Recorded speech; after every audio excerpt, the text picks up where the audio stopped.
dipersembahkan oleh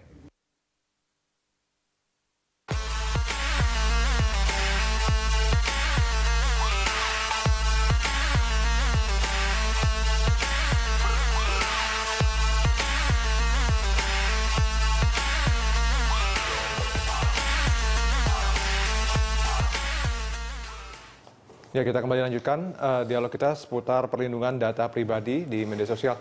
Pak Ismail, kita sampai di segmen terakhir kita. Mungkin dari Kemenkominfo sendiri mungkin ada semacam tips begitu ya Pak, bagaimana dari dari pemilik data supaya merasa aman begitu datanya digunakan.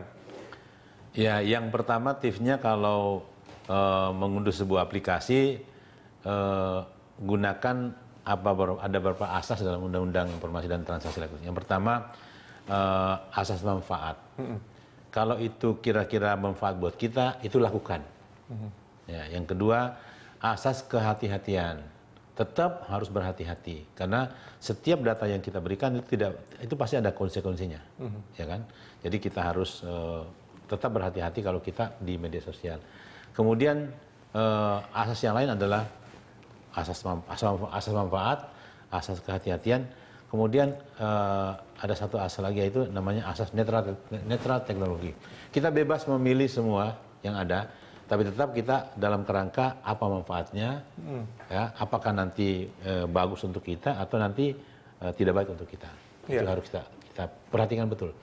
Untuk sampai ke sana diperlukan orang-orang yang cerdas dan memiliki pengetahuan tentang teknologi. Oleh sebab itu, bagi kita yang ada sekarang ini yang sudah ada di zaman teknologi, jangan pernah berhenti belajar. Ya, pelajari baik-baik kalau kita ingin berkomunikasi di ruang publik, terutama kalau mengunduh sebuah aplikasi.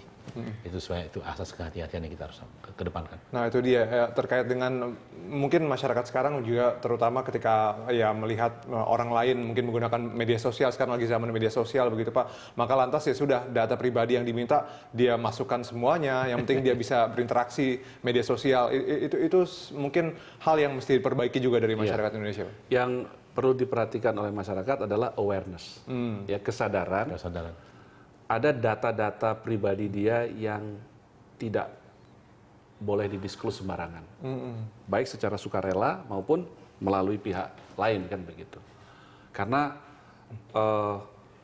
kalau dia mendisklose data pribadinya, ya begitu dia disclose secara sengaja, itu akan menjadi data publik dan itu bisa disebarluaskan begitu rupa, kan begitu. Pertama memang kesadaran masyarakat, dan itu juga nanti akan menjadi penting awareness itu ketika kita menerapkan undang-undang perlindungan data pribadi. Ya. Saya berikan contoh di Singapura.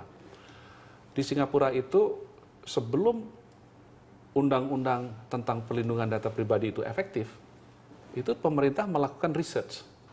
Awareness-nya ini berapa persen? Setelah 85% awareness diterapkan, dan itu menjadikan undang-undang itu menjadi efektif. Ya. Kalau kita nggak begitu Pak ya, susah kalau di sini. Atau bagaimana Pak Ismail? Kita hanya berangkat bahwa ini sudah menjadi kebutuhan. Ya, kita lihat bahwa berdasarkan pengaduan-pengaduan yang terjadi setiap hari terjadi penjualan data dan semacam itu, maka ini kalau tidak segera dilakukan ada undang-undang, maka semakin lama semakin banyak yang rugi gitu. Gitu seperti itu. Ya, artinya kan memang nanti kita berharap memang yang namanya peraturan menterinya cepat keluar juga, dan kemudian undang-undangnya juga yang sangat penting, sangat urgen itu segera keluar. Tapi di sisi lain ini dibarengi juga dengan sosialisasi kepada masyarakat. Yang pertama bahwa data mereka itu sangat patut untuk dilindungi. Yang kedua, mereka sekarang dilindungi gitu Pak. Sudah ada undang-undang, itu yang paling penting kan Pak? Betul. Undang-undang ini justru merupakan suatu bentuk kepedulian pemerintah untuk melindungi hak-hak pribadi warga negaranya, khususnya data pribadinya. Oke. Nah, terkait dengan mungkin ini kita bahas sedikit tentang mekanisme hukum, Pak, begitu ya. Tentu saja kan yang namanya peraturan akan menjadi tegas begitu kalau ada mekanisme hukumnya. Kalau misalnya nanti ada pelanggaran-pelanggaran yang terjadi, apakah di undang-undang ini juga mengatur soal itu? Itu diatur. Jadi kalau misalnya saya sebagai subjek data merasa bahwa data pribadi saya disalahgunakan oleh pengelola data, maka saya mempunyai mekanisme untuk mengeluh. Mengeluhnya kemana? Kepada data komisioner. Karena data komisioner yang mengawasi kinerja dari pengelola data. Oke, ini terakhir nih Pak, ini harapan dari Pak Supancana dan juga Pak Ismail, mungkin dari Pak Supancana dulu, harapannya bagaimana supaya undang-undang pelindungan data pribadi ini bisa cepat keluar dan kemudian bermanfaat buat masyarakat Indonesia. Harapannya seperti apa? Ya, harapannya begini, pemerintah harus mempunyai strong political will dan juga tentu DPR kita. Ya. Jadi semuanya tinggal di Senayan nih Pak ya? Iya, di Senayan.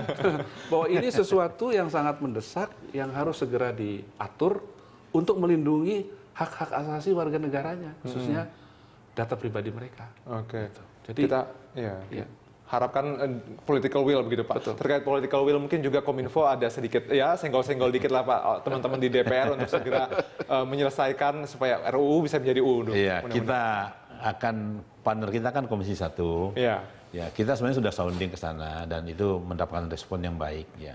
Kita berharap optimis bahwa itu akan mereka respon dengan baik. Ya. Nah, kemudian saran saya kepada publik bahwa mulai sekarang ketika kita mendengarkan masalah pentingnya data ini, maka jangan sembarangan memberikan data kepada siapapun. Yang kedua, jangan sembarangan menghubungi atau berkomunikasi dengan orang lain kalau orang itu merasa nanti terganggu. Itu kebiasaan itu harus dibangun dari sekarang. Bahwa betapa data pribadi orang itu harus kita hargai karena itu bagian dari Privacy, penghormatan terhadap hak asasi manusia. Jadi perubahan mindset sama cultural set. Itu kuncinya itu. Yang paling penting dari pemerintah sudah ada itikat baik untuk membuat sebuah undang-undang untuk melindungi dan dari masyarakatnya juga sadar. Aware bahwa privasi adalah hal yang paling penting buat mereka. Terima kasih atas waktunya Pak. Terima kasih banyak kami di Special Dialog. Terima kasih juga Pak Ismail atas waktunya. Pemirsa, sampai di sini kebersamaan kita dalam Special Dialog mewakili kerabat kerja yang bertugas, saya Ahmad Murwadi undur diri. Terima kasih atas perhatian Anda. Sampai jumpa.